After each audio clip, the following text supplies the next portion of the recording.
Buzz about the FIFA games coming to Vancouver. We've had all the FIFA folks and all of the hoopla going on this week. And security costs are in the news. And you're kind of wondering, along with the BC Conservatives, what are we going to be on the hook for here? And are we hearing the full story from the province? Take us through what's going on with the security costs. Well, that's the million-dollar question. We're not 100% certain. We've been asking quite a bit here with the minister and her staff, asking for briefings, just any kind of plan, any kind of update. I hadn't gotten anything. Just this week, we did a few questions through question period, wanting to get the minister or the government on record just with any kind of plan. They didn't really indicate anything. I know media here in Victoria has been asking questions. So there's not really any plan.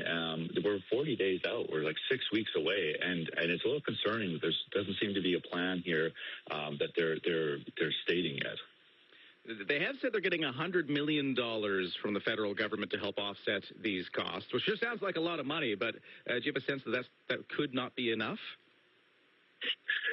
Well, I'm not. That is helpful, sure, but if we don't have the actual cost of what it's going to be costing for security, I don't know. Is that the full cost? Is that 10% of the cost? There's not really been a plan here with respect to what's happening with security, and I've heard it said that it's planned originally was between $300 and $600 million.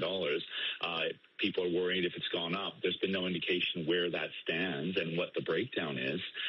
So I think that's still, without knowing what that's covering, if that's even going to cover the security costs. This is a major, major event. I mean, it's comparable to Vancouver 2010. I was an RCMP officer during 2010. I wasn't involved in the planning, but I was involved in the execution of the Olympics, and seeing what happened then and the planning and what was disclosed and what was the public and everyone knew what was happening with that versus now, we're so close to it, and we just simply don't have any answers of what's happening.